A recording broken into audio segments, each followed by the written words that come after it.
Assalamualaikum warahmatullahi wabarakatuh. Perjumpaan saya yang saat itu berusia 19 tahun dengan Buya Hamka, yang saat itu adalah Ketua Majelis Ulama Indonesia. Sungguh perjumpaan yang 10 menit itu mengubah seluruh arah perjalanan hidup saya, dan begitu dalam pengaruh Buya Hamka dalam pikiran dan perasaan serta perjalanan hidup saya paling tidak secara pribadi. Usai sholat asar saya menuruni tangga-tangga Masjid Agung Al-Azhar, dan kemudian saya dengan hati berdebar-debar sore itu, senja itu, saya mengucapkan salam di depan pintu rumah Buya Hamka, orang besar. Tanpa saya duga, tiba-tiba muncullah sesosok pejuang tua yang sangat legendaris.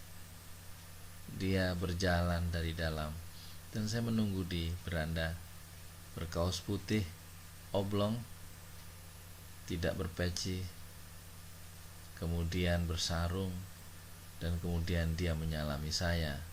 Buya Hamka bersalaman dengan saya merasakan telapak tangannya yang sangat halus, dan kemudian saya berbincang-bincang dengan Buya Hamka sekitar 10 menit.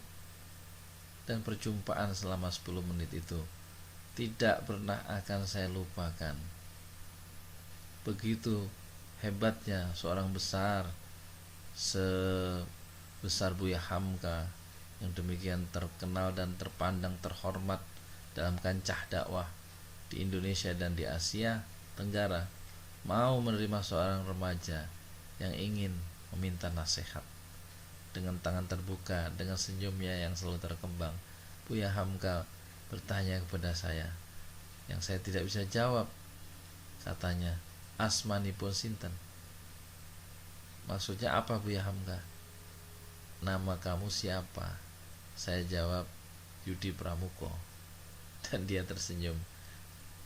Dia bertanya tadinya asalnya dari mana, saya jawab dari Jawa.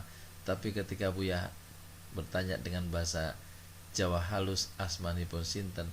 saya nggak bisa menjawab, dan ucapan atau pertanyaan Buya Hamka yang dalam bahasa Jawa ketika saya sampaikan di keluarga, semua tertawa terbahak-bahak, terutama ibu saya, karena itu artinya "Asmanipun sinten" itu namamu siapa.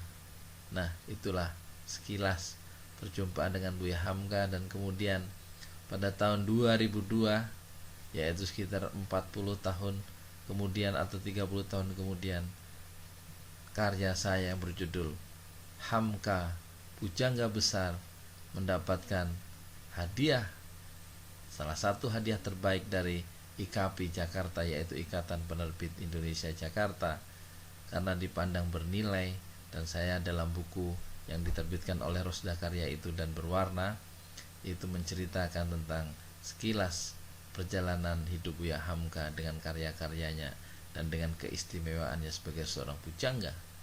Jadi ternyata perjumpaan tahun 80 sungguh mempengaruhi pikiran, perasaan, dan arah hidup saya sebagai penulis, juga sebagai seorang pribadi muslim.